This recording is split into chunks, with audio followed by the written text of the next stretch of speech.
Sir ऐकू येत नाहीये. नाही. हेलो। हाँ। ओके। हमारे पास अभी कितने विद्यार्थी हैं? क्या हम परिचय करके शुरू कर सकते हैं?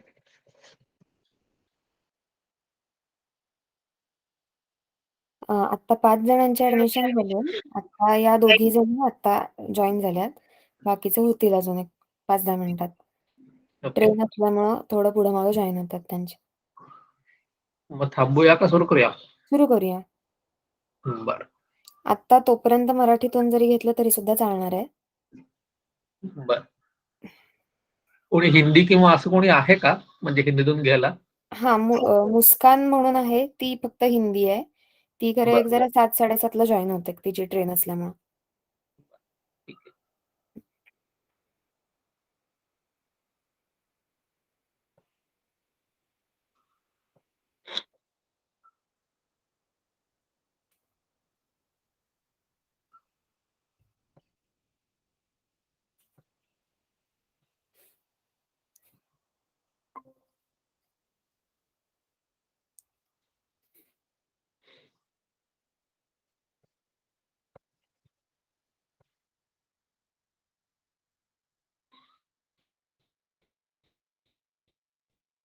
स्लाइड्स दिसतायत? हो.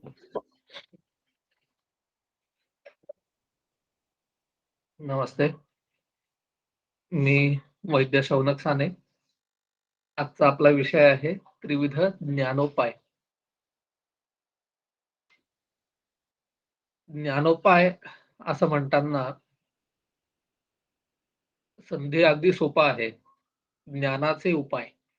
ज्ञान मिळवण्यासाठी जे काही उपाय सांगितलेले आहेत, ते साधारणतः एकत्र त्याचं कॅटेगरायझेशन केलं, तर त्यांचा 3 कॅटेगरीजमध्ये आपण कुठल्या प्रकारे ज्ञान मिळवू शकतो, तर ह्या 3 प्रकारे ज्ञान मिळवू शकतो, असं ह्या 3 कॅटेगरीजमध्ये केलेलं आहे. म्हणून त्रिविध.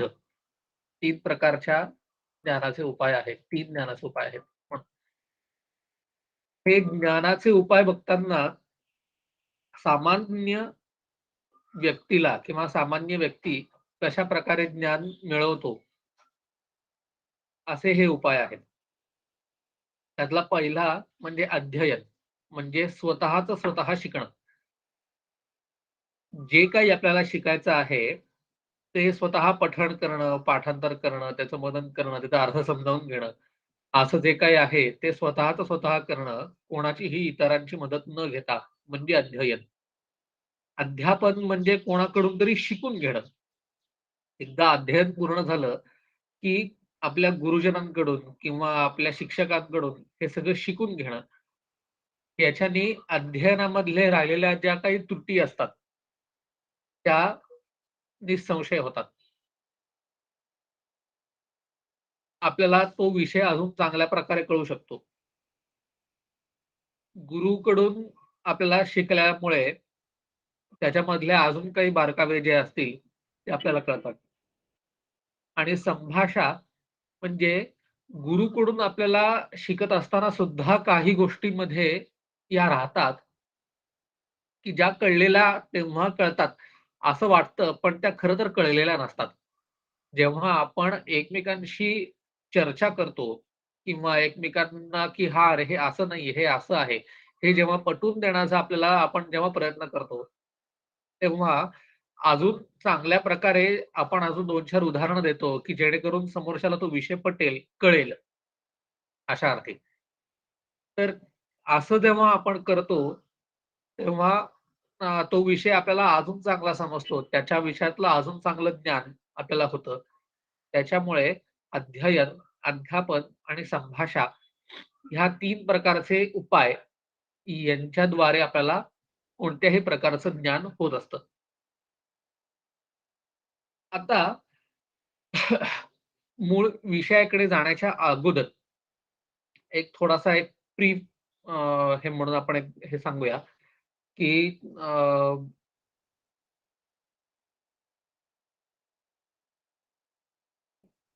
प्राचीन काळामध्ये जेव्हा एखादा विद्यार्थी अध्ययनासाठी किंवा शिकण्यासाठी गुरुगृही जात होता, तेव्हा सर्वप्रथम तो आपल्याला काय शिकायचं आहे, आपल्याला कोणतं शास्त्र शिकायचं आहे, हे तो शास्त्राची आधी परीक्षा करत होता, की हे मी शास्त्र शिकू शकेन का? किंवा एकाच फील्डमधले जर का अनेक प्रकारच्या गोष्टी असतील, जसं आयुर्वेदामध्ये त्या काळी अ, कायचिकित्सक होते, बालचिकित्सक होते, शल्यचिकित्सक होते. असे अनेक प्रकारचे चिकित्सा पद्धती होत्या. त्यातल्यापैकी मला कोणती पद्धती शिकायची आहे आणि मी कोणती पद्धत पुढे जाऊन करू इच्छितो, हा प्रश्न विचारण्यासाठी आणि याचं ज्ञान होण्यासाठी शिष्य सगळ्यात सुरुवातीला आचार्याची आणि शास्त्राची परीक्षा करत असे किंवा अशी परीक्षा करावी असं ग्रंथांनी सांगितलेलं आहे. तर ही परीक्षा करताना काय करावं, कसं करावं किंवा ते परीक्षा करून झाल्यावरती मग निर्णयापर्यंत कसं यावं, विद्यार्थी कसा असावा, या सगळ्या गोष्टी पुढे आलेल्या आहेत. हे आचार्य मला शिकवू शकतील का? अशा प्रकारचे जे हे आहेत, म्हणजे आता एकाच काय चिकित्सक मला व्हायचं आहे, असं जर का एखाद्या विद्यार्थ्याने ठरवलं, की मला काय चिकित्सा शिकायची आहे किंवा मला शल्यचिकित्सा शिकायची आहे. त्या शल्यचिकित्सा शिकण्यामध्ये सुद्धा मला कोणत्या आचार्याकडे जाऊन शिकायचं आहे, मला कोणता गुरु आहे, या गुरुची आधी परीक्षा करावी. माझं आणि गुरुचं पटेल का? हा गुरु मला जसं हवं आहे तसं सांगू शकेल का? अशा प्रकारची परीक्षा ही आधी शिष्य गुरुची करतो किंवा शिष्याने गुरुची करावी. अशा प्रकारचे संदर्भ आपल्याला ग्रंथामध्ये आलेले दिसतात. ग्रंथामध्ये वेगवेगळी प्रकारची स्थानं आहेत. जसं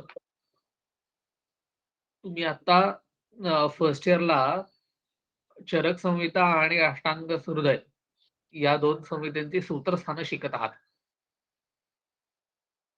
तर सूत्रस्थान, शारीर, निदान, विमान, चिकित्सा उत्तरतंत्र किंवा कल्पसिद्धी अशाच प्रकारचे वेगवेगळी स्थानं असतात, की ज्याच्यामध्ये पूर्ण ग्रंथ हा डिव्हाईड केलेला असतो, की ज्या स्थानांमधून आपल्याला काय शिकायचं आहे. वेगवेगळे विषयांच्या मधून म्हणजे चॅप्टर्स असे कंपाईल केलेले असतात. जसं तुम्ही आता एनाटॉमी किंवा ह्याला बी नावाचं एक पुस्तक वाचता. तर त्या बी पुस्तकाचे 3 व्हॉल्यूम्स आहेत. प्रत्येक व्हॉल्यूममध्ये वेगवेगळे विषय सांगितलेले आहेत. तसंच ग्रंथामध्ये सुद्धा एका संहितेमध्ये कोणता विषय सांगायचा आहे, त्याच्यानुसार वेगवेगळे व्हॉल्यूम्स केलेत. त्या व्हॉल्यूम्स किंवा त्या चॅप्टर्सना स्थान असं म्हणलं जातं. सूत्रस्थानाचा एक वेगळा विषय आहे, की जो सगळा कंपायलेटरी करण्यासारखा असतो. शारीर स्थानाचा वेगळा आहे, चिकित्सा स्थानाचा वेगळा आहे, निदान स्थानाचा वेगळा आहे. तसाच चरक संहितेमध्ये विमान स्थान नावाचा एक स्थान आहे. ज्याच्यामध्ये काहीतरी म्हणजे त्याचा जर का संधिफोड करायचा झाला, तर विशेष मान जर का एखाद्या कोणतीतरी गोष्टीला एक विशेष काहीतरी वजन आहे, मान आहे, असं जर का सांगायचं आहे, तर अशा कोणकोणत्या गोष्टी आहेत, तर त्या सगळ्या ह्या विमानस्थानामध्ये चरकाने सांगितलेल्या आहेत. तर याच्यामधला जो शेवटचा जो अध्याय आहे, रोग भिषिक जितीय नावाचा, त्या अध्यायामध्ये हे ज्ञानोपाय दिलेले आहेत. याच्यामध्ये शिकायचं कसं? शिकण्यामध्ये काय-काय वेगवेगळ्या गोष्टी असतात आणि संभाषा कशी करायची, त्याच्यामधले वाक्य म्हणजे काय, मग शब्द म्हणजे काय, इथपासून सगळ्या गोष्टी त्यांनी सांगितलेल्या आहेत.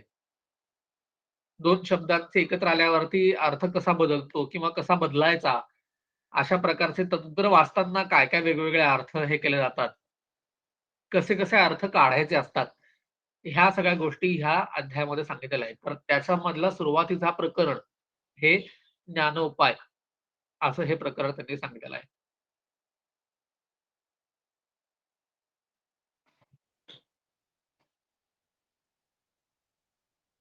तर या ज्ञानोपायांमध्ये सगळ्यात सुरुवातीचा विधी म्हणजे अध्ययन विधी.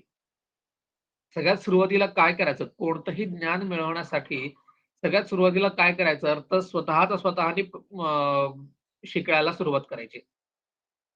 तर ती शिकायला कशी सुरुवात करायची? तर स्वतःचं अध्ययन करत राहायचं, स्वतःचं पठण करायचं, स्वतः अर्थ लावायला प्रयत्न करायचा. याला म्हणतात अध्ययन विधी. तर हा जो आहे तो चरकाने कसा दिलेला आहे, अध्ययन कसं करावं हे थोडंसं आपण बघूया. तत्र उपायान व्याख्यास्यामः. आता हे जे उपाय आहेत, हे आता आम्ही सांगतो. अध्ययनम, अध्यापनम तद्विद्य संभाषा चेती उपायः. अध्ययन, अध्यापन आणि तद्विद्य संभाषा हे ज्ञान मिळवण्याचे उपाय आहेत, मार्ग आहेत. तत्र अयम अध्ययन विधी. आता आम्ही अध्ययन विधी सांगतो.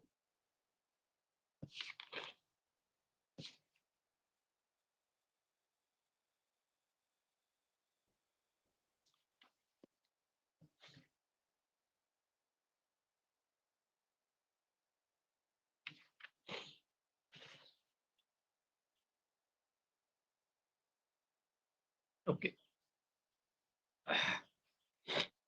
कल्यः कृतक्षणः प्रातर उत्थाय उपविशं वा. कल्यः म्हणजे निरोगः. तुमच्याकडे कोणतीही संहिता असेल, तर त्याच्यामध्ये जर का सटीक ग्रंथ असेल, भाषांतर ग्रंथ नाही, जर का सटीक ग्रंथ असेल, सटीक याचा अर्थ ग्रंथ याच्यामध्ये पूर्ण मूळ सूत्र जो श्लोक आहे, तो दिलेला असतो आणि त्याच्या खालोखाल त्यावेळेच्या किंवा जे टीकाकार असतात, त्यांनी आपल्याला कळावं याच्यासाठी काही गोष्टी लिहिलेल्या असतात, टीका केलेली असते, की ज्याच्यामधून एखादा अर्थ काहीतरी स्पष्ट होतो, जो आपल्याला श्लोक वाचल्यावरती लगेच कळत नाही. असे काही जे अर्थ असतात, की ते सांगितलेले असतात. तर इथे चरकाचा जो हे आहे, त्याला चक्रपाणी असं नाव आहे. चक्रपाणी दत्त हा टीकाकार आहे आणि त्याची जी टीका आहे ती मी काही-काही त्यातले मधले-मध्ये रेफरन्समध्ये घेणार आहे. तर कल्याः याचा अर्थ निरोगः असं चक्रपाणीने सांगितलेलं आहे. म्हणून हा चक्रपाणीचा मी तुम्हाला हे सांगितलेलं. जो व्यक्ती निरोगी आहे, त्यांनी कृतक्षणः म्हणजे अ, स्वस्थ राहून स्वस्थ जो व्यक्ती आहे, जो निरोगी आहे, त्यांनी प्रातः उत्थाय उपविशं वा. पहाटे पहाटेचा जो पहिला जो सगळा म्हणजे दिवस सुरू झाल्याचा जो पहिला प्रहर आहे, तो प्रातः किंवा उपविश. उषा म्हणजे रात्र, म्हणजे अलीकडे, रात्रीच्या अलीकडे. रात्र थोडीशी शिल्लक असताना किंवा पहाटे उठावं. कृत्वाच आवश्यकम उपस्पृशोदकम. आवश्यक म्हणजे आवश्यक असणारी जी काही गोष्टी असतात, मलविसर्जन किंवा दंतधावन वगैरे या सगळ्या ज्या गोष्टी आहेत, म्हणजे दात घासणं किंवा टॉयलेटला जाऊन येणं किंवा या ज्या सगळ्या ज्या गोष्टी आहेत, की ज्या उठल्या-उठल्या पहिले झाल्याच पाहिजेत. अशा गोष्टींना आवश्यक असं म्हणतात. ह्या आवश्यक गोष्टी करून स्पृशोदक होऊन देव, ऋषी, गो, गो म्हणजे गाय, ब्राह्मण, गुरु, वृद्ध, सिद्ध, आचार्येभ्यो नमस्कृत्य. नमस्कृत्य म्हणजे ह्या सगळ्यांना नमस्कार करून देव, ऋषी, गो, ब्राह्मण, गुरु, वृद्ध, सिद्ध आणि आचार्य. आताच्या ह्याच्यामधला सिद्ध याचा अर्थ असा आहे, की ज्यांच्याकडे काही अंशी किंवा कोणत्याही प्रकारची सिद्धी ज्यांना प्राप्त झालेली आहे, असे जे असतात त्यांना सिद्ध म्हणतात. म्हणजे काही लोकं नाडी परीक्षेत सिद्ध असतात. काही लोकं मल परीक्षेमध्ये, काही लोकं अन्य कोणत्याही ह्याच्यामध्ये अ, हात बघून काही सांगणारे, काही तोंड बघून सांगणारे, असे काही-काही वेगवेगळे जे जे सिद्ध असतात किंवा ऋषी अशा प्रकारचे जे कोणी लोकं असतात, तर त्यांना देव, गो, ब्राह्मण इत्यादी जे आहेत, त्यांना नमस्कार करून समे शुचौ देशे. सम म्हणजे अ, आणि शुची. शुची म्हणजे शुद्ध. कोणताही मलिन अशा देश नसताना. देश याचा अर्थ भूमी. आपण कुठे बसणार आहोत अध्ययन करण्यासाठी, तर ती जी जागा आहे त्याला देश असं म्हणतात. देश याचा अर्थ भारत देश किंवा अजून कोणता देश असा काही अर्थ होत नाही त्याच्यामध्ये. तर देश म्हणजे आपण कुठे बसणार आहोत, ती जी जागा आहे त्याला देश असं म्हणतात. तर ती जी जागा आहे ती सम असली पाहिजे. म्हणजे वेडी-वाकडी नसली पाहिजे. वर-खाली अशी नसली पाहिजे. एका समान पातळीवर असली पाहिजे. आणि शुची म्हणजे स्वच्छ असली पाहिजे. त्याच्यामध्ये कुठेही घाण नसली पाहिजे. सुखोपविष्ट. उपविष्ट म्हणजे आसन. आपल्याला आपण ज्याच्यावरती बसतो, त्याला आसन म्हणतात किंवा त्याला उपविष्ट म्हणतात. ते सुखकर असावं. टोचतंय किंवा आपण व्यवस्थित नीट बसू शकत नाही आहोत, असं नसावं. मनः पुरःसराभिः सूत्रम अनुक्रमन पुनः पुनः आवर्तयेत. वाग्भिः म्हणजे वाणी किंवा वाचा किंवा आपण जे बोलतो ती. मनः पुनःसराभिः म्हणजे मन पुढे चाललंय आणि वाणी नंतर येते. आपण कोणतेही अध्ययन करताना, कोणतेही श्लोक वाचताना त्याचा काय अर्थ आहे, हे समजून मग बोलणं, ही जी गोष्ट आहे, त्याला मनःपुरःसराभिः वाग्भिः असं म्हणतात. अनुक्रामन पुनः पुनः आवर्तयेत.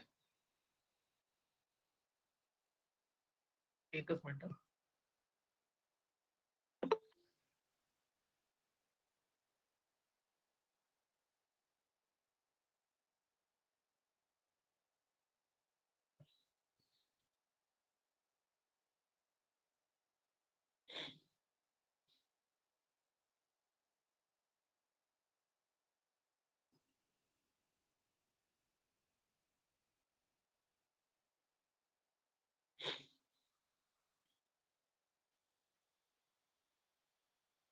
ओके. दिसतोय का स्लाईड शो? हो. ओके. मला हिंदीमधून कधी सुरू व्हायचंय ते सांग बरं का? हो, हो. सांगते. मनःपुरःसराभिः वाग्भिः सूत्रम अनुक्रामन पुनः पुनः आवर्तयेत.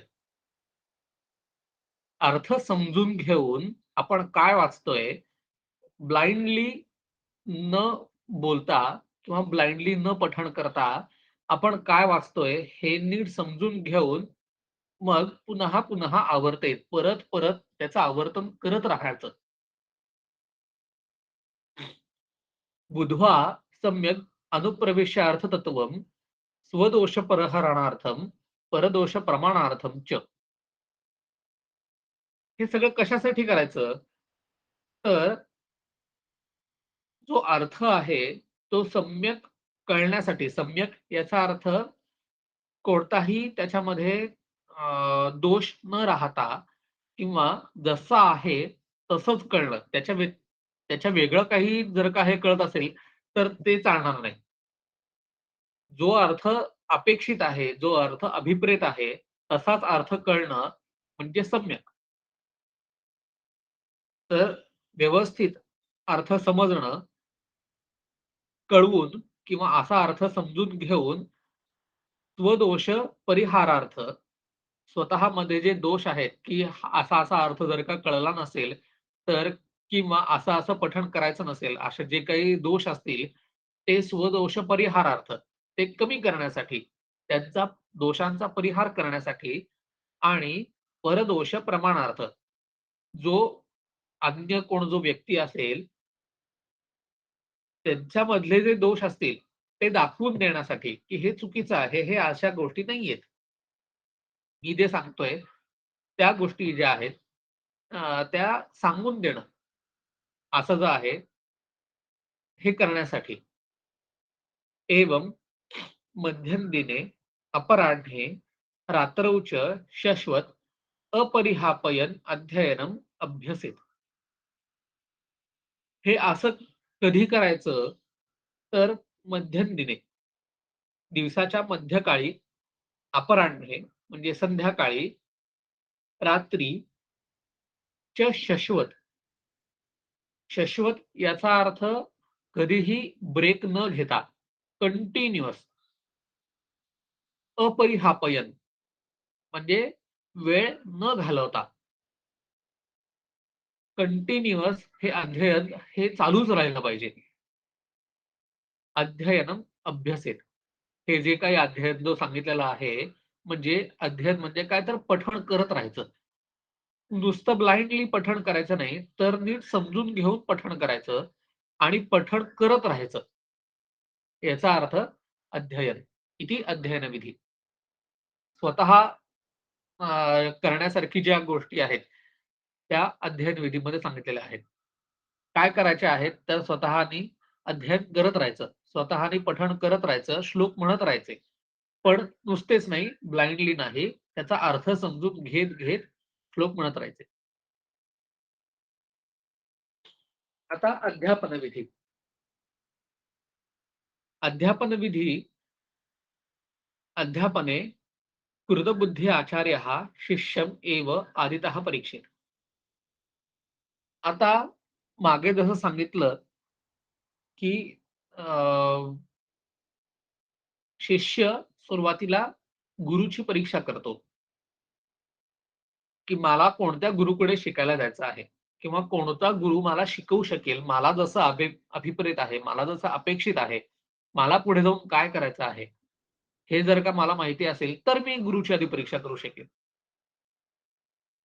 तर गुरुची परीक्षा केल्यावरती गुरु परत उलटी परीक्षा करतो, की हा शिष्य माझ्याकडे शिकू शकेल का?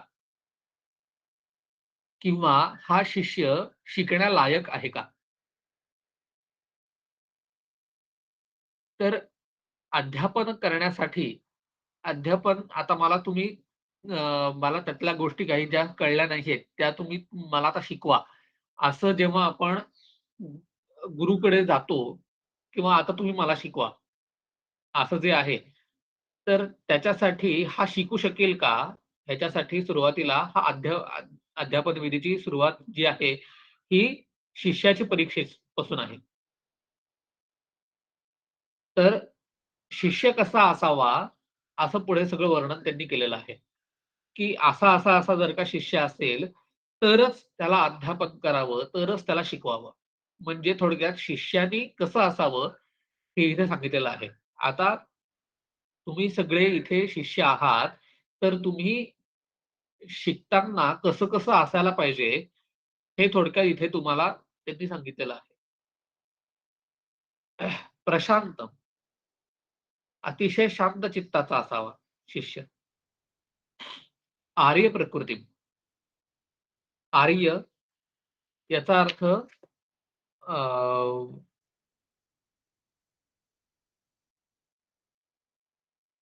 मान्य अशासारखा हे आहे. म्हणजे सगळीकडे अ, हा मनुष्य चांगला आहे किंवा हा मान्य आहे अशासारखा त्याची प्रकृती किंवा स्वभाव असा असावा. अक्षुद्र कर्माण.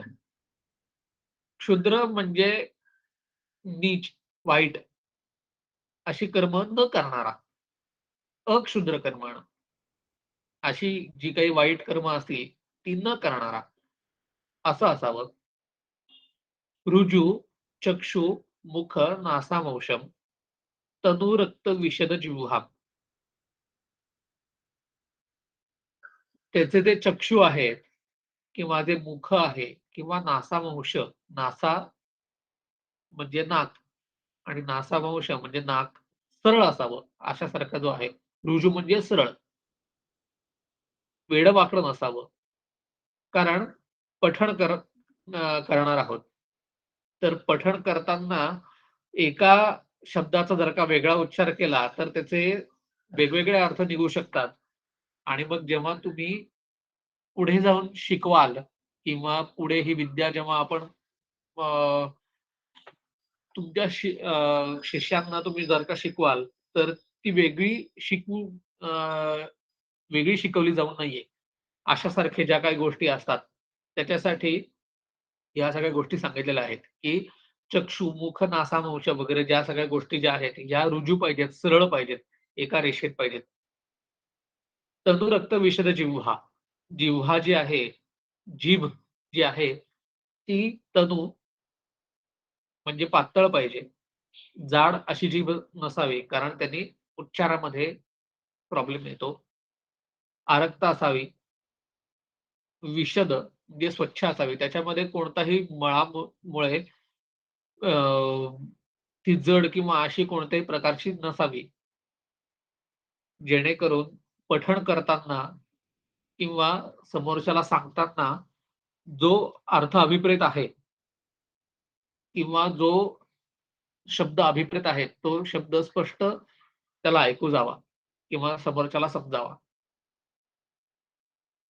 अविकृत दंत ओष्ठ ह्या सगळ्या ज्या गोष्टी ह्या सगळ्या ह्याच्याच साठी सांगितलेल्या आहेत, की समोरच्याला जसंच्या तसं तुम्ही जे बोलताय ते कळावं. दंत ओष्ठ हे अविकृत असावे. विकृती त्याच्यामध्ये काहीही नसावी.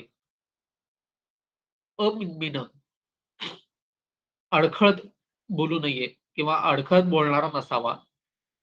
धृतिमंत त्याची जी धृती आहे किंवा बुद्धी जी आहे, तो बुद्धिमान असावा.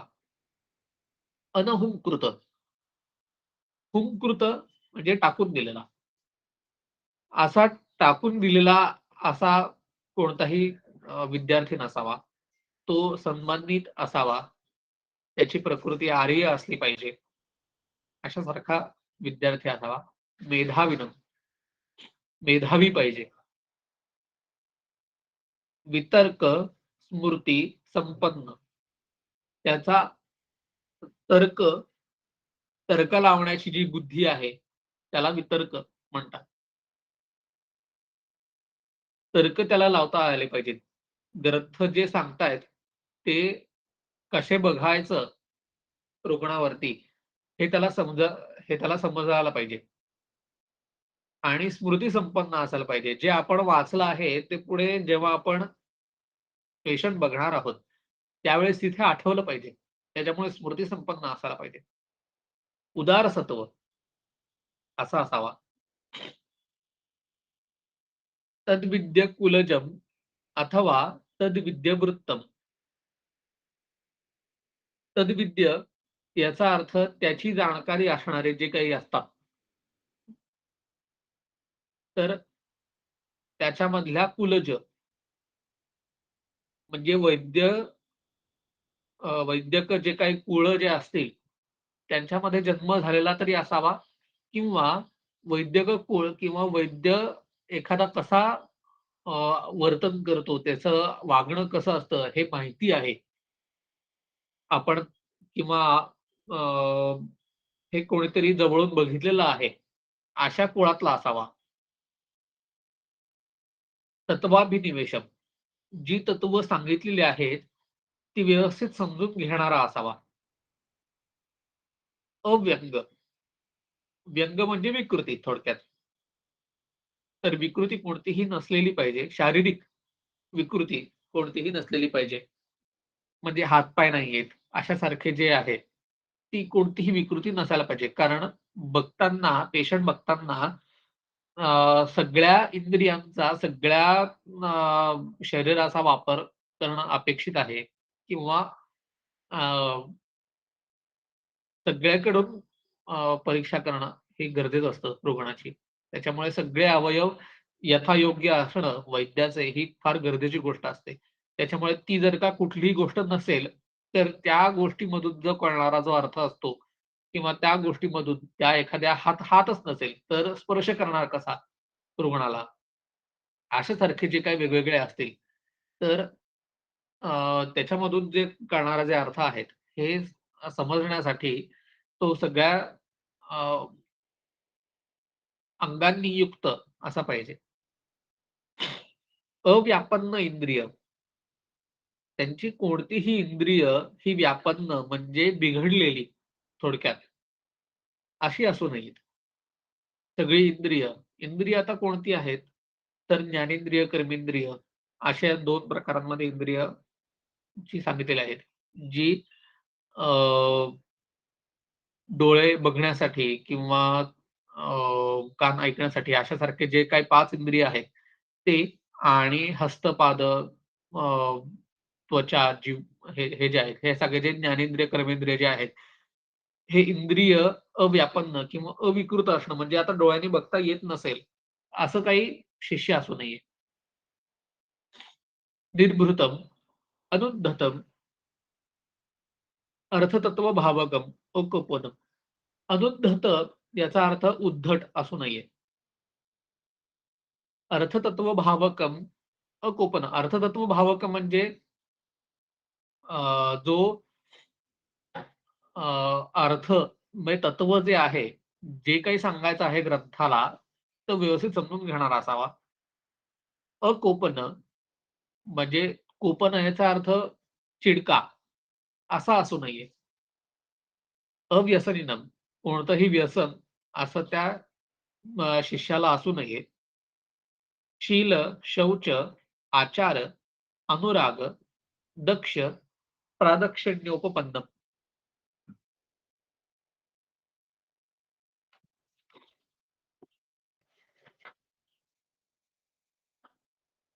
शील म्हणजे आचार. शिष्य कसा वागतो याला शील असं म्हणतात. शौच म्हणजे तो स्वच्छ असावा, शुची त्याच्यामध्ये असावी. त्याचा आचार, वागणूक, अनुराग म्हणजे प्रेमळ असावा. दक्ष म्हणजे अलर्ट, कुठे काय चाललंय हे व्यवस्थित त्याला व्यवस्थित कळेल किंवा अ, शिष्य अलर्ट असला पाहिजे, अशासारखं आहे. अध्ययन अभिकाम, शिकण्याला उत्सुक असावा, शिकायला उत्सुक असावा. अर्थविज्ञाने कर्मदर्शने च अनन्यकार्यम अलुब्धम.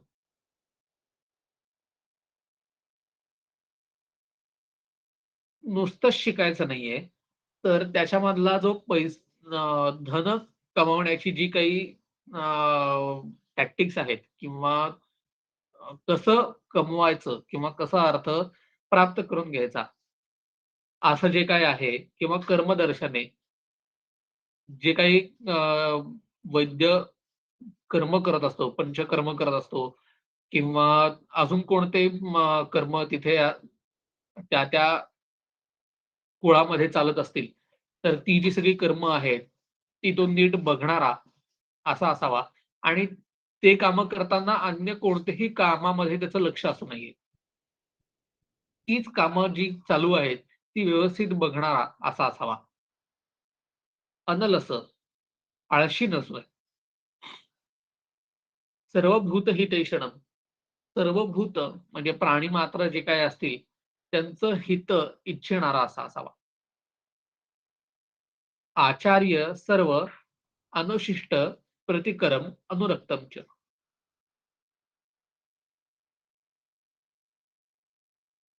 अनुशिष्ट याचा अर्थ शिष्ट म्हणजे अ,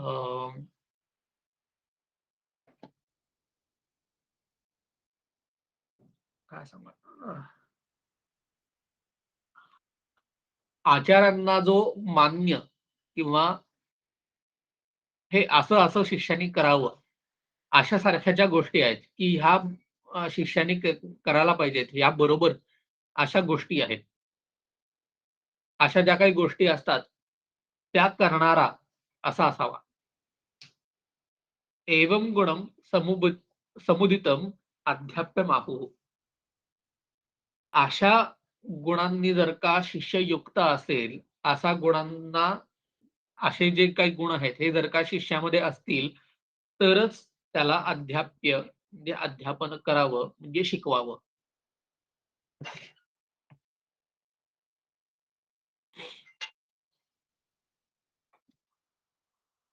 एवं विधम अध्ययनम अध्ययनार्थीनाम उपस्थितम अरिराधयेषुम आचार्यो अनुभाषेत.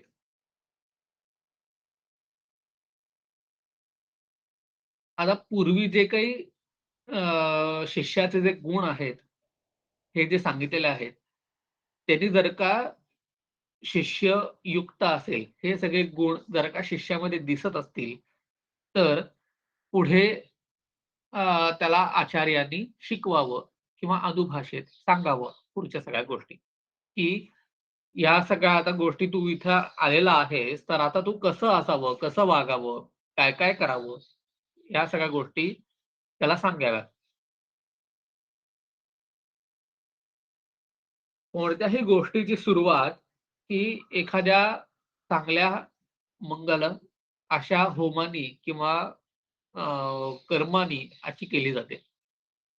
तर जेव्हा अध्यापन सुरुवात करायचं आहे, जेव्हा एक गुरु शिष्याला शिकवायची जी प्रक्रिया जी आहे, ती सुरुवात करण्यापूर्वी एक होम किंवा हवन करावं.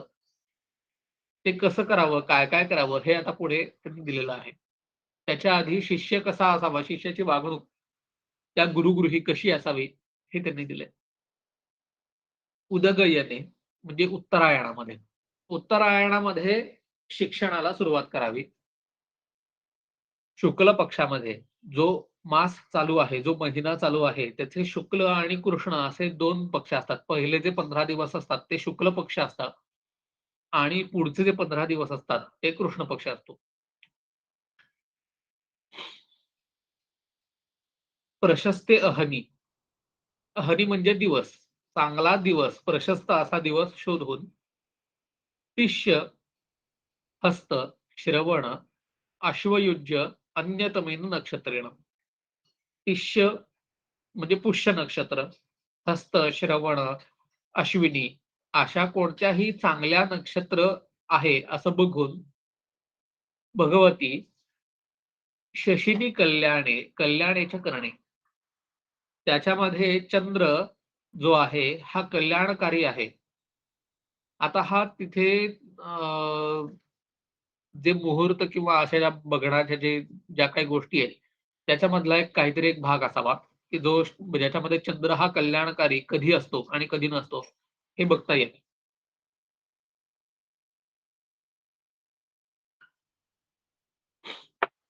कल्याणाचे करणे.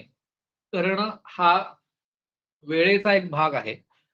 म्हणजे करण, मुहूर्त वगैरे अशा प्रकारचे जे काही गोष्टी आहेत, ह्याच्यामधला एक करण असा एक तो आहे. मैत्रे मुहूर्ते परत मुहूर्त जो आहे, तो मैत्र मुहूर्त असा असावा. ते मुहूर्ताचं ते नाव आहे. मुंड म्हणजे केश काढलेला, टक्कल केलेला असावा आणि शेंडी ठेवलेला असा असावा. कृतोपवास हा उपवास केल्यानंतर उपवास केलेला असावा. नातहा स्नान केलेला असावा. अंघोळ केलेली असावी. काषाय वस्त्रम संवित.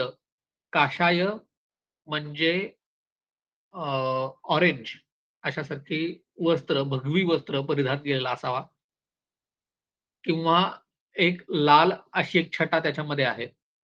लालसर वस्त्र अशी अ, संवित म्हणजे घातलेली असावी. सगंध हस्तः गंध सुगंधी असं काहीतरी हे असावं. समिधा अग्निम आज्यम उपलेपनम उदकुंभान. माल्य, दाम, दीप, हिरण्य, हेम, रजत, मणी, मुक्ता, विद्रुम, क्षौम, अपरिधीन. आता जो होम करायचा आहे, तर ते त्याच्यासाठी काय-काय सामान किंवा काय-काय गोष्टी लागतात, तर त्या सगळ्या गोष्टी तिथे या सगळ्या सांगितलेल्या आहेत, की समिधा ज्या काही आपण जी अ, होमामध्ये जे काही टाकतो, लाकूड म्हणा किंवा हे म्हणा, त्याला समिधा म्हणतात. अग्नी, आज्य, आज्य म्हणजे तूप, घृत, आलेपन, उदकुंभान, माल्या म्हणजे वेगवेगळ्या माळा, दाम, दीप, हिरण्य आणि हेम याचा दोन्हीचा अर्थ सुवर्ण किंवा सोनं असाच होतो.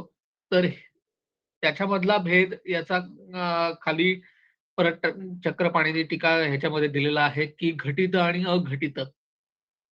हिरण्य याचा अर्थ अघटित सुवर्ण म्हणजे ज्याला कोणतीही कलाकुसर केलेलं नाही असं रॉ फॉर्म मधलं हिरण्य आणि हेम म्हणजे दागिने अशासारखं. रजत याचा अर्थ चांदी. रजत हा धातू आहे, म्हणजे चांदी जो हे आहे तो.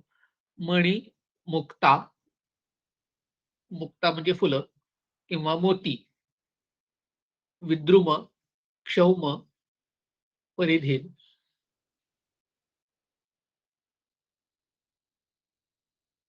कुशल, आज, सरशप, अक्षतांश ही जी वेगवेगळी जी काही जी द्रव्य आहेत, ही सगळी घ्यायची आहेत. म्हणजे तिथे ठेवावी किंवा अ, वाहायची अशी द्रव्य आहेत अग्नीमध्ये. शुक्लानी सुमनांसी ग्रथित अग्रथितान मेध्यान भक्ष्यान.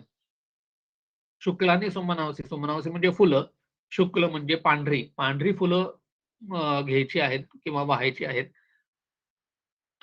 ग्रथित, अग्रथित मेध्यान भक्ष्यान. मेध्य म्हणजे मेधा वाढती, वाढेल अशा ज्या काही गोष्टी आहेत, त्याला मेध्य असं म्हणतात.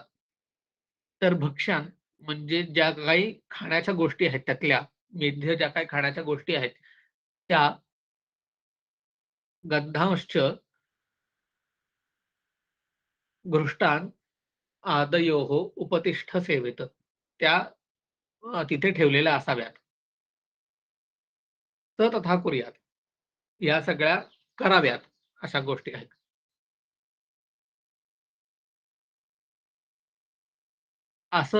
तथा कुर्यात म्हणजे असं केल्यावरती पुढे काय करायचंय, तर तम उपस्थितम आज्ञाय समे शुचौ देशे प्राक्प्रवणे उदकप्रवणे वा. बरं. अशी सगळ्या ज्या गोष्टी आहेत, या सगळ्या कलेक्ट केल्यानंतर ठेवल्यावरती सम आणि शुची असलेल्या अशा देशामध्ये म्हणजे परत जो काय आपण जिथे होम हवन करणार आहोत, तो जो प्रदेश आहे, तो जो ती जी जमीन आहे, ती जी भूमी आहे, ती समतल असली पाहिजे. शुद्ध, शुची अशी असली पाहिजे. चतुष्किष्कू मात्र. आता किष्कू हा एक मोजण्याचा असा एक मान आहे. त्याचा अर्थ एक हात म्हणजे कोपरापासून ते बोटापर्यंत, बोटाच्या टोकापर्यंत हा जो पूर्ण जो संपूर्ण जो हात आहे, त्याला किष्कू असं म्हणतात. तर जो आपण होम करणार आहोत, त्याच्या प्रत्येक साइड ही एक हस्त, एक हात लांबीची, एक हात रुंदीची असा तो हे असावा. स्थंडिल, चतुरस्र स्थंडिल. स्थंडिल म्हणजे आपण जिथे हवन करणार आहोत, जी वेदी जी आहे, त्याला स्थंडिल असं म्हणतात. म्हणजे 4 बाजूंनी जो विटा रचतात हवनासाठी, त्याला स्थंडिल किंवा वेदी असं म्हणतात. गोमय उदकेन उपलिप्त. गोमय म्हणजे अ, अ, शेण, गाईचं शेण आणि उदक म्हणजे पाण्याने असा उपलिप्त त्याला सारवायचं असं आहे. उषास्तीर्णं सुपरिहितम्. उष किंवा कुशा म्हणजे अ, एक कोशा नावाची एक वनस्पती आहे. त्याच्या ती खालती रचलेली अशी असावी किंवा छोटे-छोटे जी लाकडं आहेत कुशा त्या ती खालती अंथरलेल्या अशा असाव्यात. परिधिभिः चतुर्दिशं. परिधी याचा अर्थ त्याच्या प्रत्येक कॉर्नरला अ, आपण एक होम हवन हे करताना केळ्याची किंवा असे एक दंड असा तिथे लावला जातो. त्याला परिधिबी म्हणतात. चारी बाजूंना जो दंड खोचला जातो, त्याला परिधी असं म्हणतात. यथोक्त चंदन उदकुंभान, क्षौम, हेम, हिरण्य, रजत, मणिमुक्त प्रवाल विद्रुम अलंकृत.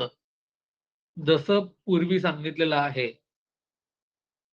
हेम, क्षौद्र, हिरण्य, रजत, मुक्ता वगैरे ज्या काही गोष्टी सांगितलेल्या आहेत, त्यांनी युक्त किंवा अलंकृत म्हणजे त्यांनी हा जो अ, थंडीलक किंवा जो आहे, तो अलंकृत केलेला असावा. त्यांनी शोभून दिसेल, चांगला दिसेल अशा प्रकारे मांडणी करावी.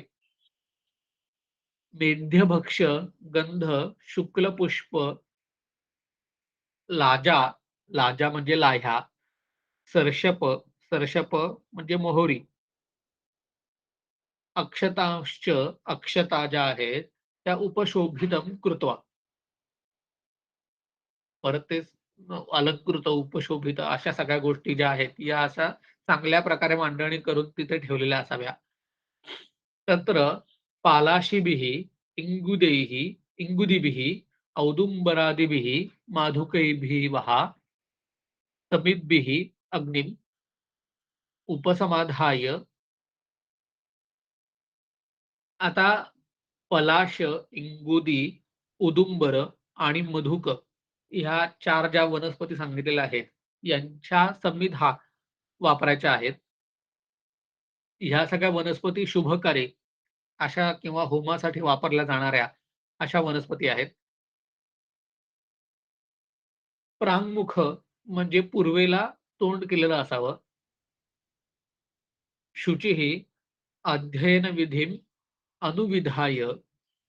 अध्ययन विधीमध्ये जो शुची सांगितलेली जी आहे म्हणजे स्नातः किंवा स्नान केलेलं असावं किंवा प्रातर्कर्म जी काय आहेत ती सगळी केलेली असावी. हा जो काही शुची विधी तिथे अध्ययन विधी अलीकडे जो सांगितलेला आहे, त्याच्यामध्ये सांगितलेल्या ज्या काही गोष्टी आहेत, त्या सगळ्या केलेल्या असाव्यात. मधुसर्पिभ्यां त्रिभिः त्रित्रिः जुहुयात् अग्निमांशी. मधुसर्पी, मधू म्हणजे मध आणि सर्पी म्हणजे घृत यांच्याबरोबर ते पालाश, इंगुदी वगैरे या ज्या सगळ्या संविधा आहेत, त्यांचा त्रिही जुयात म्हणजे 3 संविधा 3 वेळेला जुहुयात म्हणजे अर्पण कराव्यात. संप्रयुक्तैः मंत्रैः ब्राह्मणान्. याच्याबरोबर ब्राह्मण जे काही असतील त्यांनी मंत्र म्हणावेत. अग्नी, धन्वंतरी, प्रजापती, अश्विनौ, इंद्रम, ऋषींश्च सूत्रम सूत्रकारान् अभिमंत्रमाणः पूर्वं स्वाहेती.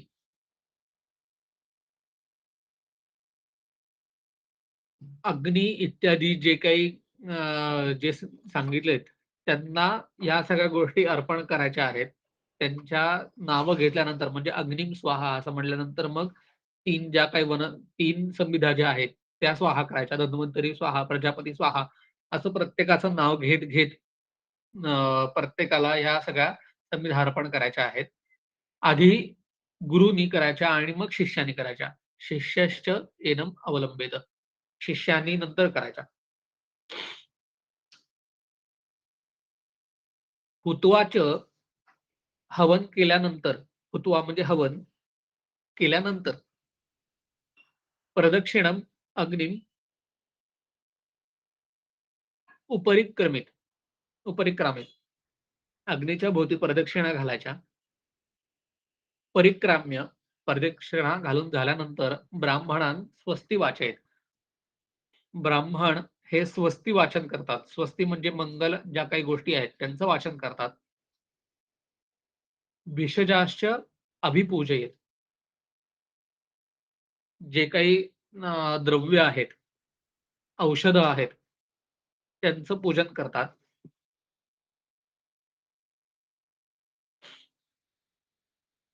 अथ एनम अग्निसकाशे, ब्राह्मण सकाशे, भिषक सकाशे च अनुशिष्य. अग्नीला साक्षी ठेवून जे काही अ, ब्राह्मण तिथे उपस्थित होते त्यांना साक्षी ठेवून, जे काही तिथे भिषक जे काही होते त्यांना साक्ष ठेवून शिक्षकाने त्या शिष्याला शिकवायला सुरुवात करावी. तर काय-काय तू कसा-कसा असावास, असं त्यांनी पुढे सांगितलेलं आहे. त्यांनी उपदेश पुढे केलेला आहे शिष्याला.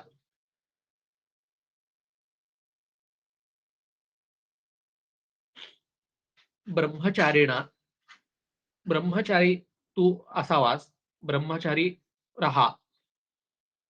श्मश्रुधारिणा, श्मश्रू म्हणजे मिशी किंवा दाढी, दाढी ठेवावी.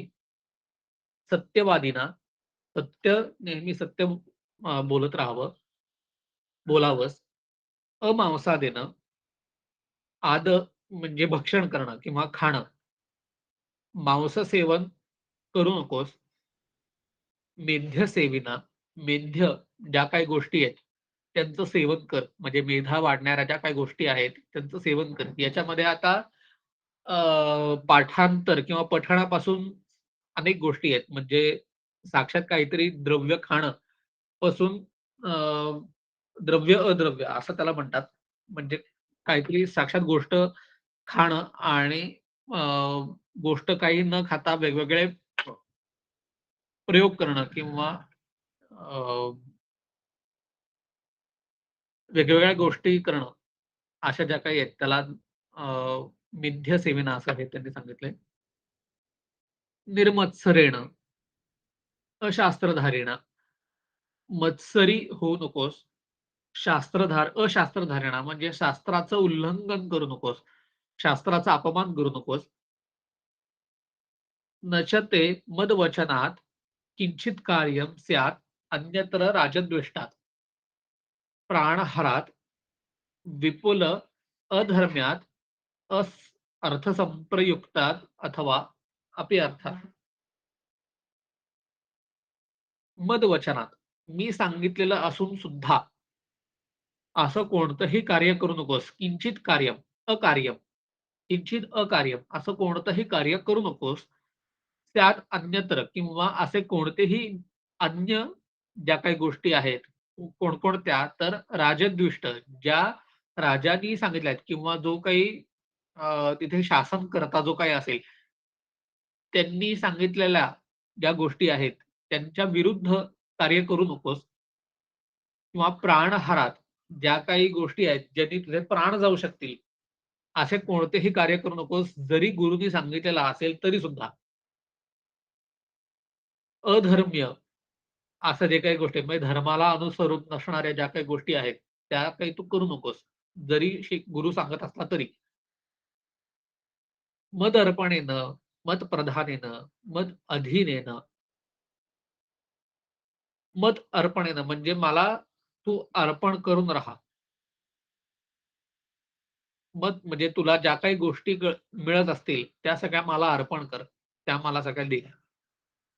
मत प्रधानेनं तुझ्या आयुष्यामध्ये गुरु सोडून, मी म्हणजे गुरु सोडून अजून कोणीही प्रधान नाही, अशासारखं असावं. गुरुच प्रधान असावा. मत अधीनेनं गुरुच्याच अधीन राहावं. मत प्रिय हितम अनुवर्तीना च शश्वत भावितव्यम. मला प्रिय आणि हित म्हणजे गुरुला हित आणि प्रिय असणाऱ्या ज्या काही गोष्टी आहेत, अनुवर्तीना म्हणजे वागावा, असा वागणूक ठेवावी, की जी मला हितकारक आहे आणि मला प्रिय आहे. अशी वर्तीना म्हणजे अशी वागणूक ठेवावी. च शश्वत भावितव्यम असं निरंतर करत राहावं.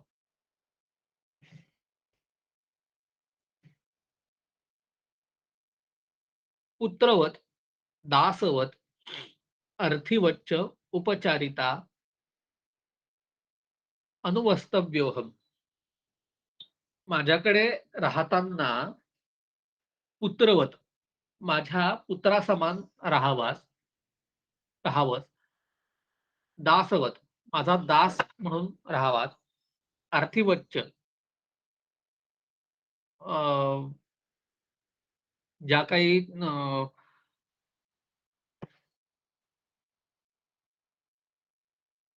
धन मिळवण्याच्या ज्या काही गोष्टी आहेत, त्याच्यामध्ये सुद्धा तू अ, मदत करावीस अशासारखं. अनुत्सेकेन, उत्साह असा असू नये. याचा अर्थ काय, की अ, मन भिरभिरच असू नये. खूप उत्साहामध्ये अजून काहीतरी वेगळीच 4 कामं केली, असं असू नये. जेवढी कामं गुरूनी सांगितलेली आहेत, ती शांतपणाने, एकाग्र मनाने करावीत. उत्साहात असं काही हे काही करू नये. अविहित अविहितेन अनन्य मनसा विनीतेन अवेक्ष्य अवेक्ष्यकारेण अनसूयकेन च अभ्यनुज्ञानेत प्रव्यचितर प्रविचरितव्यम. अविहितेन म्हणजे सांगितलेलं जे सांगितलेलं तेवढंच केलेलं किंवा जे करू नये अशा सारख्या ज्या गोष्टी आहेत त्या न केलेल्या असं असावं. अनन्य मनसा म्हणजे एकाग्र मनाने, विनीतेन च अवेक्षकारेण विनयभावांनी असं करावं. अनसूयकेन त्याच्यामध्ये कोणतीही असूया धरू नये. अभ्यनुज्ञानेन च प्रविचरितव्यम. तुझी अ, किंवा शिष्याची अ, विचरितव्यम याचा अर्थ हालचाल किंवा त्याची वागणूक ही अशा प्रकारची असावी. अनुज्ञातेन प्रविचरता पूर्वम गुरु गुरुवर्थोपहारेण हारणे यथाशक्तीं प्रव्यथितव्यम.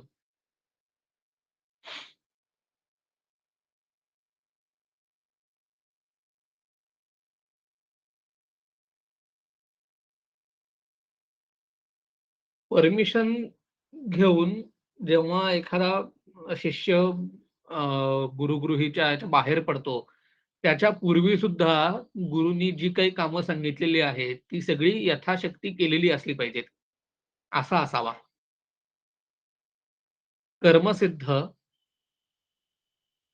अर्थ कर्मसिद्धिं अर्थसिद्धं यशोलाभं प्रेत्य च स्वर्गमिच्छता भिषजा त्वया गोब्राह्मणादौ कृत्वा सर्वप्राणभृतां शर्म शासितव्यम अहरह उत्तिष्ठता च उपविशता च.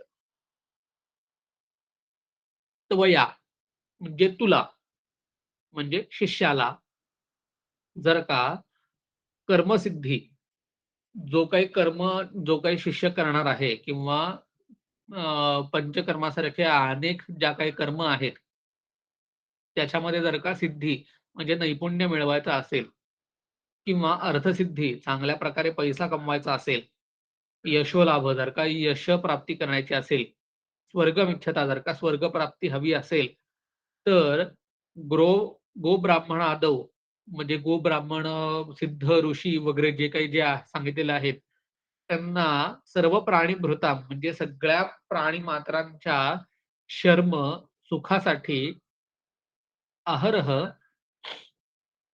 अ, म्हणजे प्रत्येक समयी उत्तिष्ठता उपविशताच झोपताना, उठताना त्यांचं शर्म म्हणजे सुख त्यांना कसं प्राप्त होईल, अशा अशी जी काही कामं आहेत, ती सगळी तू कर.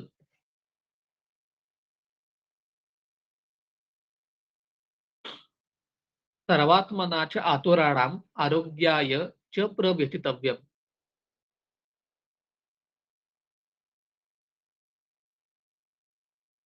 आतुर म्हणजे रुग्ण, त्यांना आरोग्याय, आरोग्य प्राप्त करून देण्यासाठी ज्या काही गोष्टी आहेत, त्यामध्ये तू प्रव्यथितव्य म्हणजे प्रयत्नपूर्वक कर. जीवित हेतोः अभि च आतुरेभ्यो न अभिद्रवव्यम. आतुरा आतुर जिवंत राहण्यासाठी तू त्याच्या कोणत्याही अ, गोष्टीमध्ये मागे पडू नकोस. काचकुसर करू नकोस. त्याच्यामध्ये द्रोह करू नकोस, की हे गोष्टी मी करणार नाही. अशासारख्या काही गोष्टी तू करू नकोस. सगळ्या ज्या लागणाऱ्या ज्या काही गोष्टी असतील, त्या सगळ्या गोष्टी तू कर. मनसा अपि परः स्त्रियो नाभिगमनाः तथा सर्वमेव परस्वम्. परस्त्रियान अभिगमनम म्हणजे परस्त्री जी स्वतःची जी नाहीये म्हणजे स्वतःच्या बायको किंवा त्याशिवाय ज्या काही अन्य स्त्रिया असतील त्या प्राप्त व्हाव्यात अशी काही इच्छा तू ठेवू नकोस मनाने सुद्धा. म्हणजे तसे तर साक्षात प्रयत्न करू नकोस. पण मनाने सुद्धा ते तसे विचार आणू नकोस. तथा सर्वमेव परस्वम. अशाच पद्धतीने स्वतःच्या नसलेल्या ज्या काही गोष्टी आहेत, त्या मिळवण्यासाठी तू मनाने सुद्धा प्रयत्न करू नकोस. नाभिवृ निर्भृते निर्भृतवेश परिच्छेदेन भावितव्यम. तुझा वेशभूषा ही कशी असली पाहिजे, तर चांगली एखाद्या वैद्याला शोभून दिसणारी अशी असावी, अशी असायला पाहिजे. अशौंडेन, अपापेन, अपापसहाय्येन च.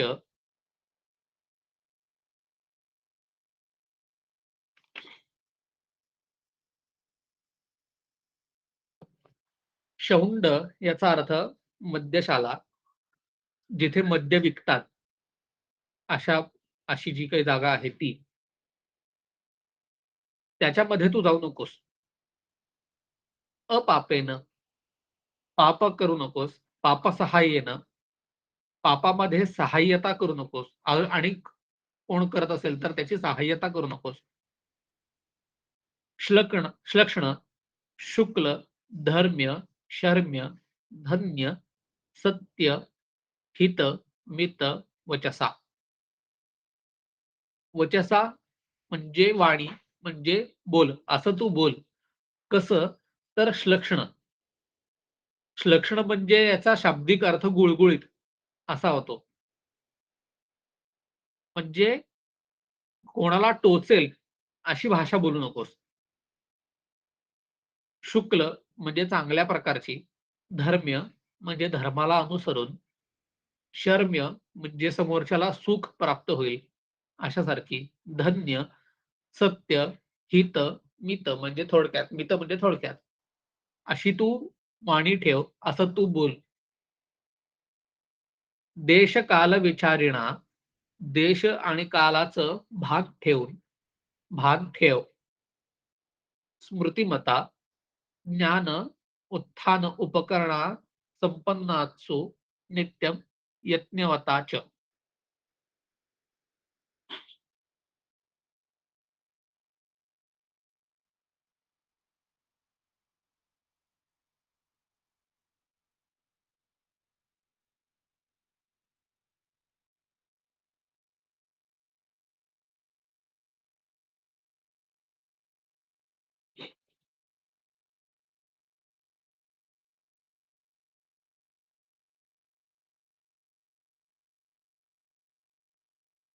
ज्ञान आणि विज्ञान मिळवण्याच्या ज्या काही गोष्टी आहेत, त्यांचा तू नित्य प्रयत्नात राहावास.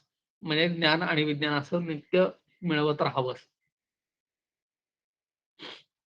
न च कदाचित राजद्विष्टानां राजद्वेषिणां वा महाजनद्वेषिणां वा अपि औषधम् अनुविधातव्यम्. न च कदाचित कधीही असं करू नकोस. काय? तर राजद्वेषिणां म्हणजे राजांनी किंवा शासनकर्त्यांनी ज्याचा द्वेष केलेला आहे, अशी जी लोकं आहेत किंवा जे राजाचा द्वेष किंवा शासनकर्ताचा द्वेष करत असतील किंवा महाजनांचा म्हणजे चांगले जी लोकं आहेत, अशा लोकं ज्यांचा द्वेष करतात किंवा जी लोकं या महाजनांचा द्वेष करतात, अशा कोणालाही तू कोणत्याही व्यक्तीला तू औषधांची योजना किंवा चिकित्सा देऊ नकोस. तथा सर्वेषां अत्यर्थ विकृत, दुष्ट, दुःखशील आचार उपचाराणां अनपवाद प्रतिकाराणां मुमूर्षणां च. त्याचबरोबर अत्यर्थ विकृत, अतिशय विकृत, दुष्ट, दुःखशील ज्यांच्या आयुष्यामध्ये किंवा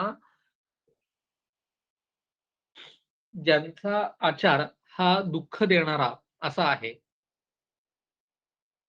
किंवा अशासारखे मुमूर्षिणा म्हणजे जे मरायला टेकलेले आहेत. अशांना सुद्धा तू औषधांची योजना किंवा चिकित्सा करू नकोस. तथैव सन्निहितेन अस तथैव सन्निहितेन च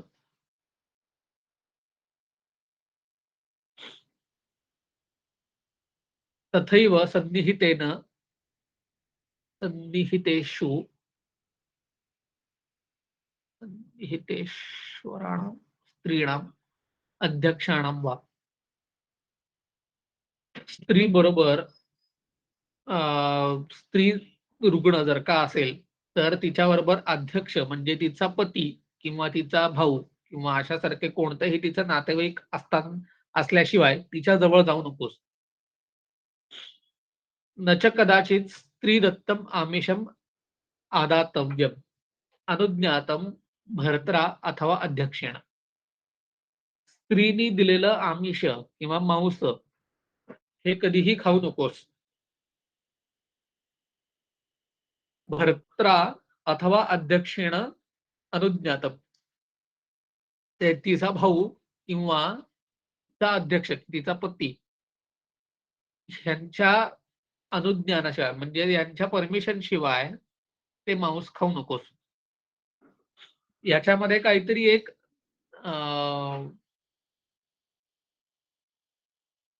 काय म्हणतो आपण धार्मिक किंवा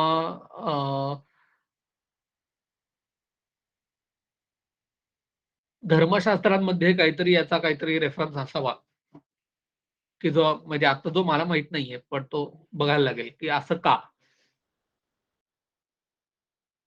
आतुरकुलं च अनुप्रवेशिता विदितानां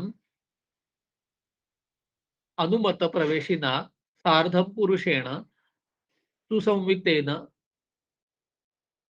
अवाक्षिरसा स्मृतिमता स्तिमितेन च अवाक्ष मनसा आवेक्ष मनसा सर्वमाचरता सम्यक अनुप्रवेष्टितव्यम्.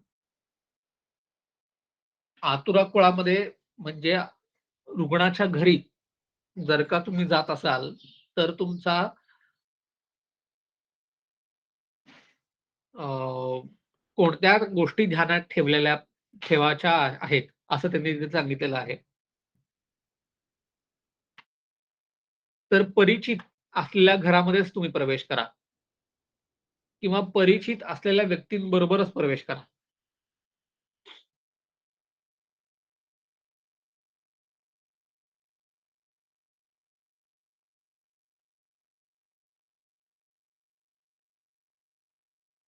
हं, बरोबर.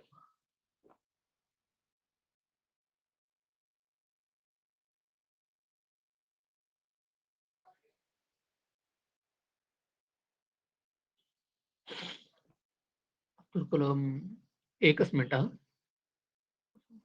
अक्षरस्वरस्मृत मूर्तिमता स्थिती नाम मनसा.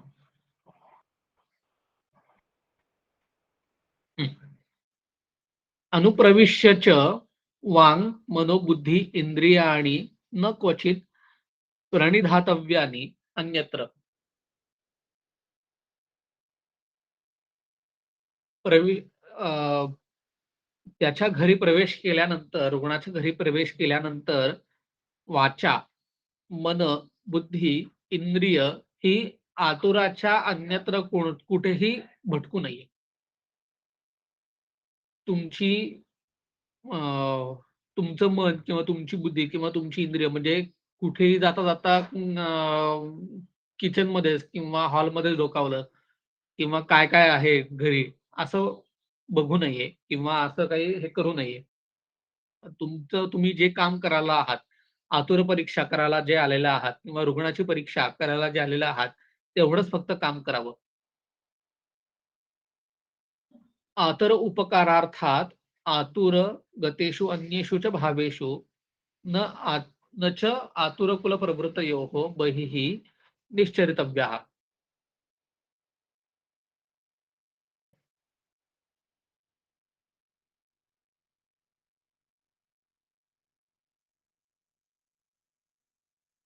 एकूण अर्थ सगळ्याचा तोच आहे, की तुम्ही जे काम करायला आला आहात, तेवढंच फक्त काम करा आणि त्याच्या व्यतिरिक्त त्याच्या कुळाच्या संदर्भात किंवा घरासंदर्भात कोणतीही चौकशी किंवा त्यांचं उल्लंघन कोणत्याही प्रकारचं करू नये.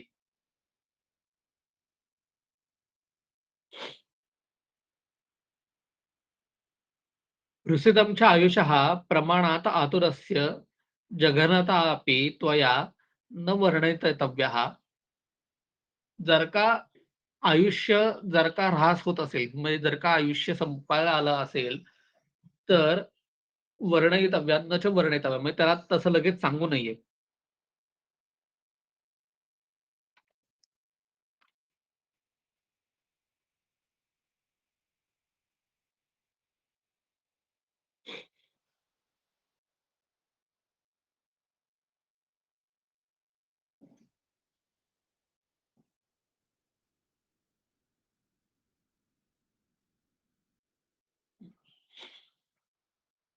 तत्र यत्र उच्यता आतुरस्य अन्यस्य च वा अपि उपघाताय संपद्यते. असं जर का केलं तर अ, अ,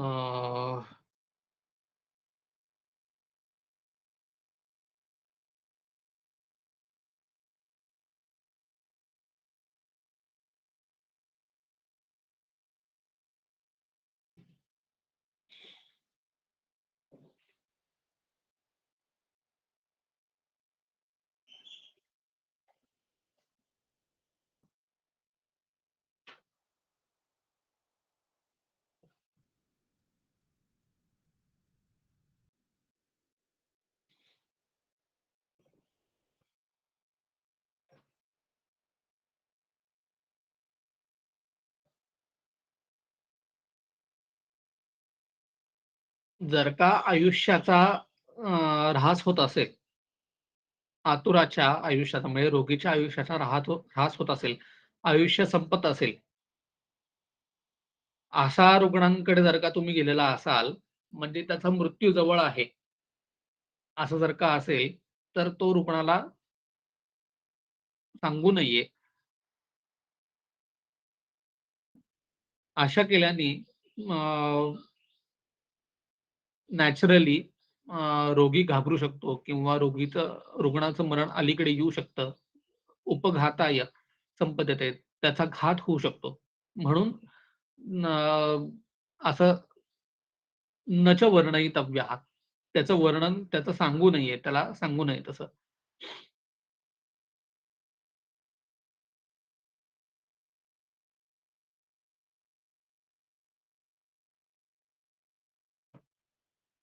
ज्ञानवता अपि च न च अत्यर्थ आत्मानो ज्ञाने विकथितव्यम. स्वतःच आपण ज्ञानवान आहोत असं कथन करू नये. आप्तादपि च विकथनात् विकथ्यमानात् अत्यर्थम उद्विजन्त्येके.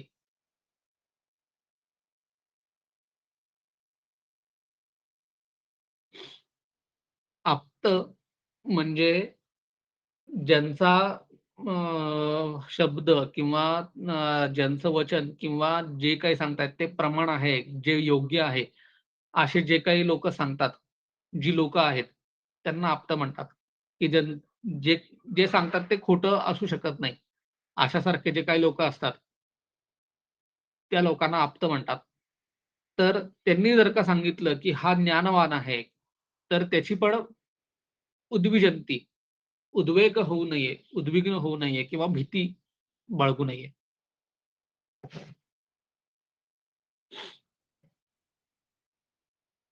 तर अशा प्रकारचा उपदेश आचार्यांनी शिष्याला करावा. त्याच्या व्यतिरिक्त काय-काय अजून सांगावं, तर न च एव ही अस्ति सुतराम आयुर्वेदस्य पारं. आयुर्वेदाचा पार हा अ, म्हणजे आयुर्वेदाची सीमा ही कधीही कळत नाही किंवा कधीही ती कळू शकत नाही. एवढा अगाध, अनंत अशा प्रकारचं हे शास्त्र आहे. तस्मात् अप्रमत्तः शश्वत अभियोगम अस्मिन् गच्छेत. अप्रमत्तः म्हणजे प्रमाद किंवा अ,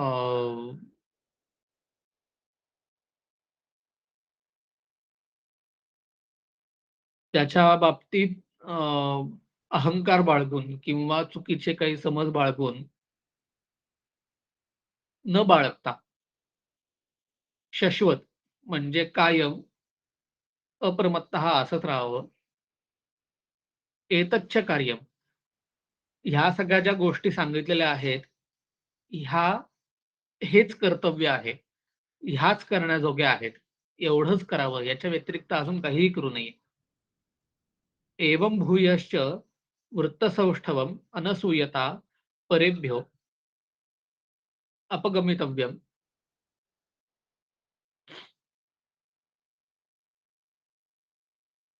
याच्या व्यतिरिक्त अ, असूया न बाळगता अन्य लोकांकडून सुद्धा ज्ञान ग्रहण करावं. कृत्स्नो हि लोको बुद्धिमताम् आचार्यः शत्रुश्च अबुद्धिमताम्. जे बुद्धिमान लोकं आहेत, ते कृत्स्न ही लोको म्हणजे कृत्स्न म्हणजे सगळे. सगळ्यांकडून ज्ञान मिळवू शकतात. शत्रुश्च अबुद्धिमताम्. म्हणजे स्वतःचं कुळ सोडल्यास अन्य कोण जे काही शिकवत असतील, ते शत्रूच आहेत आपले. ते योग्य शिकवतच नाहीत. असं कोण म्हणतो तर अबुद्धिमान मनुष्य म्हणतो. त्याच्यामुळे जर का तुम्ही बुद्धिमान असाल, तर प्रत्येक माणसाकडून काय मिळवायचं आहे, हे तुम्हाला कळलं पाहिजे. अतश्च अभिसमीक्ष्य बुद्धिमतां अमित्रस्य च अपि धन्यं यशस्यम् आयुष्यं पौष्टिकं लौक्यं अभि उपादि उपदिशतो वचः श्रोतव्यम अनुविधातव्यम चेती. हे समजून घेतल्यावरती सुद्धा बुद्धिमान मनुष्याने अमित्रस्य अपि जो आपला मित्र नाहीये त्याच्याकडून सुद्धा धन्य जो चांगलं आहे ते यश ज्यांनी आपल्याला सुद्धा यश मिळू शकेल अशा गोष्टी, आयुष्य ज्यांनी आपल्याला आपलं आयुष्य किंवा आपण इतरांचं आयुष्य वाढवू शकू अशा ज्या काही गोष्टी असतील, त्या पौष्टिक लौक्य म्हणजे लोकासाठी, जनहितासाठी ज्या काही गोष्टी असतील त्या श्रोतव्यम, त्या ऐकाव्यात आणि अनुविधातव्यम त्या समजून घ्याव्यात. म्हणजे थोडक्यात त्या शिकाव्यात. आता हा परमिदम ब्रूयात. आणि काय काय अजून शिष्याला सांगावं तर देवता, अग्नी, द्विज, गुरु, वृद्ध, सिद्ध, आचार्येषु. एक मिनिट. हॅलो. हा.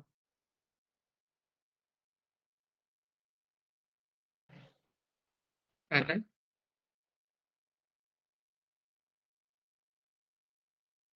अच्छा, खूप वेळ झाला का? ओ. Okay, okay. ओके. बरं, बरं, बरं, बरं.